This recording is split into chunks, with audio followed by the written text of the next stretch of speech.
दिया है। बड़ी खबर आ रही है, उपराष्ट्रपति जगदीप धनखड़ का इस्तीफा।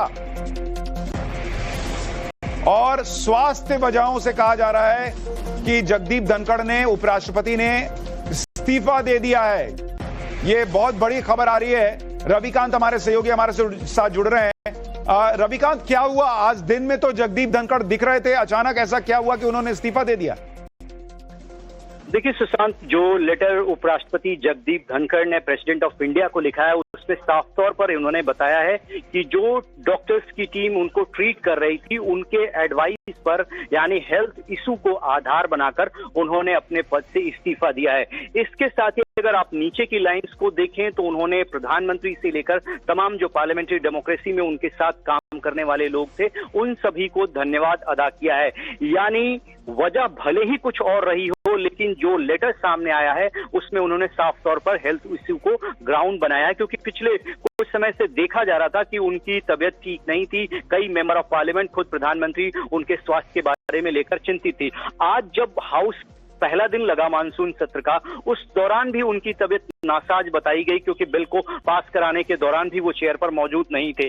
पीछे की कुछ और भी वजहें हो सकती हैं, लेकिन वर्तमान में जो लिखित कारण बताया गया है उपराष्ट्रपति के द्वारा वो ये कि वो हेल्थ कंडीशन के आधार पर अपने पद से। बहुत शुक्रिया रविकांत इस पूरी जानकारी के लिए। रविकांत हमारे सहयोगी बता रहे हैं कि उपराष्ट्रपति जगदीप धनखड़ जो पिछले कुछ वक्त से बीमार भी चल रहे थे, उन्होंने इस्तीफा दे दिया है और उन्होंने राष्ट्रपति को अपना इस्तीफा भेजा है, जिसमें उन्होंने स्वास्थ्य कारणों का हवाला दिया है कि इसकी वजह से वो अब उपराष्ट्रपति के पद पर नहीं रह सकते। इस खबर पर जो अपडेट आएगा दूंगा, लेकिन फिलहाल हम बात कर रहे थे भारत और चीन के रिश्तों की। मुख्य अतिथि के तौर पर शामिल होंगे मोहम्मद मोइजू ने भारत और मोदी के खिलाफ कैंपेन चलाकर 2023 का राष्ट्रपति चुनाव जीता था। बॉस, सत्ता में आने के बाद मोइजू ने शुरुआत में भारत को इग्नोर किया, चीन और तुर्की जैसे देशों के साथ संबंध बनाने की कोशिश की। इसके बाद नरेंद्र मोदी ने भी सख्ती दिखाई और मालदीव की आर्थिक मदद कम कर दी।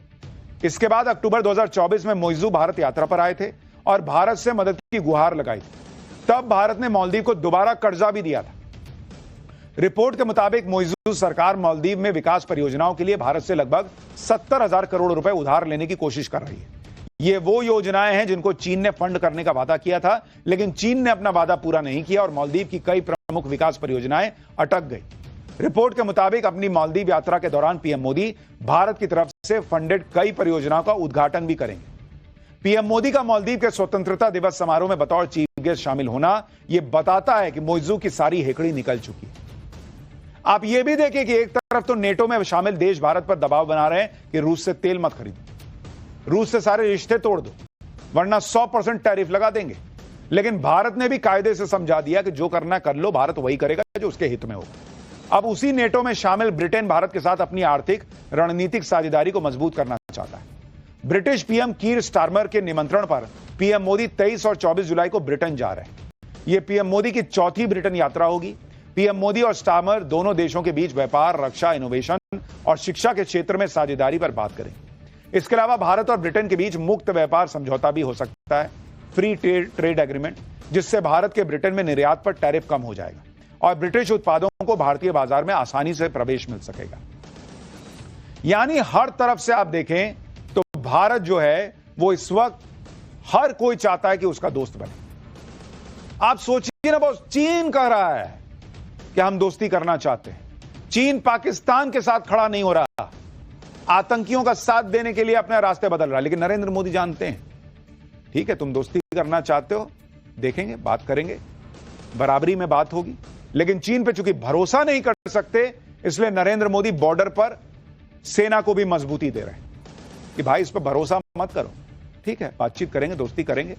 इंडिया, चाइना, रशिया अगर ये तिकड़ी बनती है तो भारत की और ताकती रॉकेट सिस्टम लगे हैं जो जटिल युद्ध क्षेत्रों में भी प्रभावी साबित होते हैं। इसमें हेलफायर जैसी एंटी टैंक मिसाइलें फिट होती हैं जो टैंक्स और बख्तरबंद गाड़ियों को तबाह कर देती हैं।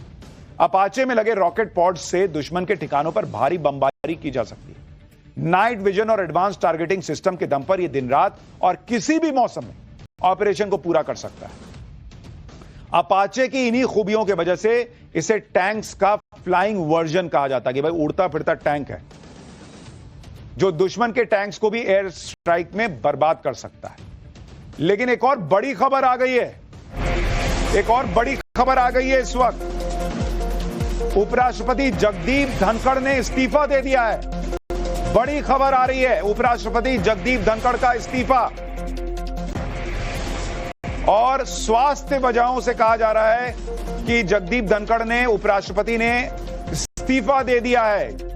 ये बहुत बड़ी खबर आ रही है। रविकांत हमारे सहयोगी हमारे साथ जुड़ रहे हैं। रविकांत, क्या हुआ आज दिन में? तो जगदीप धनखड़ दिख रहे थे, अचानक ऐसा क्या हुआ कि उन्होंने इस्तीफा दे दिया? देखिए सुशांत, जो लेटर उपराष्ट्रपति जगदीप धनखड़ ने प्रेसिडेंट ऑफ इंडिया को लिखा है उसमें साफ तौर पर उन्होंने बताया है कि जो डॉक्टर्स की टीम उनको ट्रीट कर रही थी उनके एडवाइस पर, यानी हेल्थ इशू को आधार बनाकर उन्होंने अपने पद से इस्तीफा दिया है। इसके साथ ही अगर आप नीचे की लाइंस को देखें तो उन्होंने प्रधानमंत्री से लेकर तमाम जो पार्लियामेंट्री डेमोक्रेसी में उनके साथ काम करने वाले लोग थे उन सभी को धन्यवाद अदा किया है।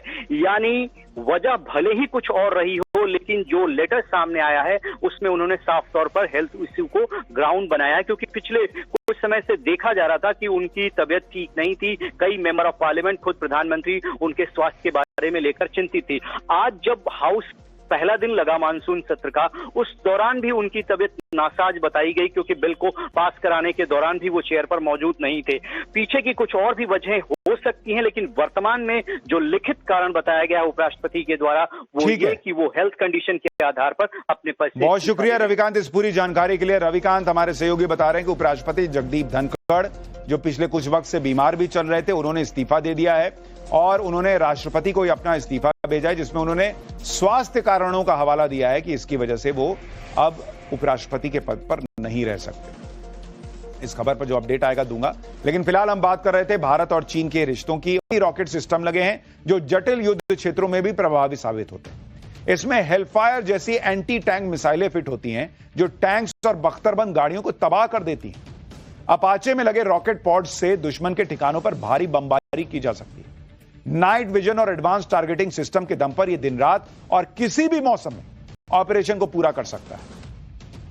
अपाचे की इन्हीं खूबियों की वजह से इसे टैंक्स का फ्लाइंग वर्जन कहा जाता है कि भाई उड़ता फिरता टैंक है जो दुश्मन के टैंक्स को भी एयर स्ट्राइक में बर्बाद कर सकता है।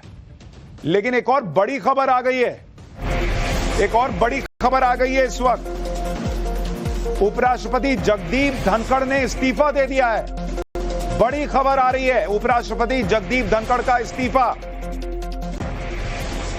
और स्वास्थ्य वजहों से कहा जा रहा है कि जगदीप धनखड़ ने, उपराष्ट्रपति ने इस्तीफा दे दिया है।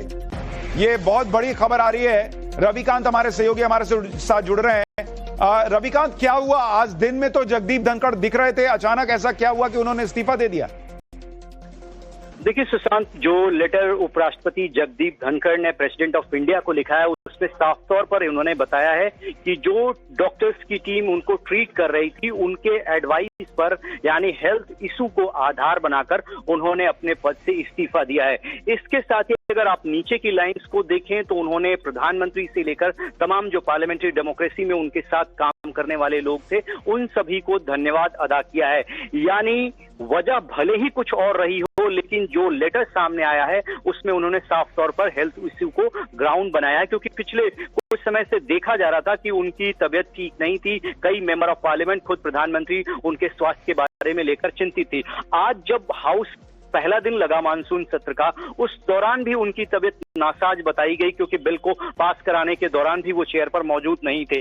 पीछे की कुछ और भी वजहें हो सकती हैं, लेकिन वर्तमान में जो लिखित कारण बताया गया उपराष्ट्रपति के द्वारा वो ये कि वो हेल्थ कंडीशन के आधार पर अपने पद से। बहुत शुक्रिया रविकांत इस पूरी जानकारी के लिए। रविकांत हमारे सहयोगी बता रहे हैं कि उपराष्ट्रपति जगदीप धनखड़, जो पिछले कुछ वक्त से बीमार भी चल रहे थे, उन्होंने इस्तीफा दे दिया है और उन्होंने राष्ट्रपति को अपना इस्तीफा भेजा है, जिसमें उन्होंने स्वास्थ्य कारणों का हवाला दिया है कि इसकी वजह से वो अब उपराष्ट्रपति के पद पर नहीं रह सकते। इस खबर